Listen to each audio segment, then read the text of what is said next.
OBC সংরক্ষণের report পেশ এ নিয়ে মঙ্গলবার বিধানসভায় তুমুল হট্টগোল। মুখ্যমন্ত্রী বলেন, আদালতের নির্দেশ মেনে ওবিসি সংরক্ষণ হয়েছে, ধর্মের ভিত্তিতে সংরক্ষণ হয়নি, যা মানতে নারাজ বিরোধীরা। বিরোধী দলনেতার দাবি, ওবিসি সংরক্ষণের নামে সংখ্যালঘু তোষণ হচ্ছে।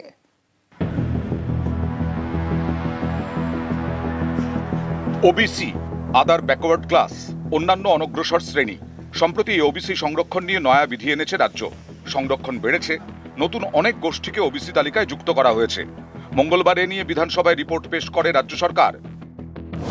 মুখ্যমন্ত্রী বলেন, 2024-এর 22শে মে ওবিসি নিয়ে অর্ডার দেয় কলকাতা হাইকোর্ট। 113টি কাস্টকে বাদ দেওয়া হয়। এর জেরে বাংলার একটা বিশাল সংখ্যক পড়ুয়া ও চাকরি প্রার্থীদের অসুবিধে হয়। 117টি শ্রেণী ওবিসি তালিকাভুক্ত হওয়ার জন্য আবেদন করে। পরবর্তী সময়ে হাইকোর্টের নির্দেশ অনুযায়ী নোটিশ ইস্যু করা হয়। এটা আমরা আইন অনুযায়ী করেছিলাম। গত 8ই মে রাজ্য সরকার নতুন ওবিসি ক্যাটাগরি ইস্যু করে। 3রা জুন ওবিসি সংরক্ষণ 7% থেকে বাড়িয়ে 17% করা হয়।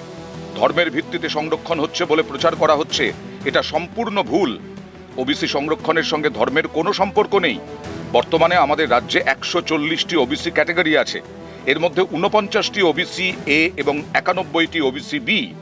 আরও 50টি ক্যাটাগরির জন্য সমীক্ষা চলছে। সিপিআইএম আমলে কোনো সমীক্ষা হয়নি। আমাদের সময় 2012 থেকে এই সমীক্ষা চলছে। সোশ্যাল মিডিয়ায় ফেক নিউজ ছড়ানো হচ্ছে। আশা করি এরপর আর কেউ মানুষে মানুষে ভাগাভাগির চেষ্টা করবেন না। হাইকোর্ট এবং সুপ্রিম কোর্টের অর্ডার মেনে সমীক্ষার কাজ চলছে। আশা করি সুপ্রিম কোর্টের নির্ধারিত সময়ের মধ্যে বাকিটাও হয়ে যাবে। বিধানসভায় মুখ্যমন্ত্রীর এই বক্তব্যের পর সুর চড়ান বিরোধী দলনেতা শুভেন্দু অধিকারী। তিনি দাঁড়াতেই হই হট্টগোল শুরু হয়ে যায়। শুভেন্দু দাবি করেন, ওবিসি সংরক্ষণের নামে মুসলিম তোষণ হচ্ছে।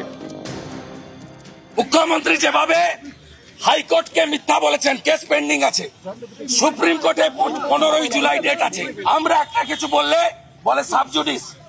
আজকে হাইকোর্ট সুপ্রিম কোর্ট পেন্ডিং থাকা অবস্থায় আগে থেকে নোটিশ না দিয়ে, কপি প্রত্যেকটা এমএলএ কে না দিয়ে, অপোজিশনকে 2 মিনিট বলার সুযোগ দেয়নি। আমরা ছাড়বো না।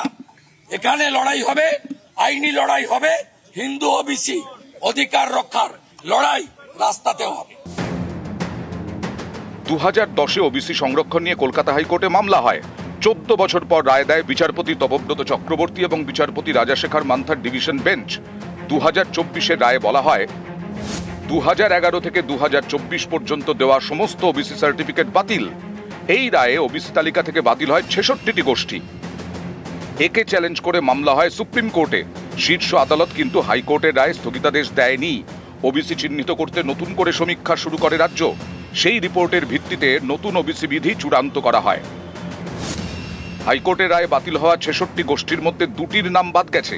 বাকি 64টি গোষ্ঠীর সঙ্গে আরও 76টি গোষ্ঠীকে যুক্ত করা হয়েছে। নতুন নিয়মে রাজ্যের ওবিসি তালিকাভুক্ত গোষ্ঠীর সংখ্যা 140। এই নয়া ওবিসি সংরক্ষণ নিয়েই মঙ্গলবার বিধানসভায় রিপোর্ট পেশ করে রাজ্য। নিউজ 18 বাংলা।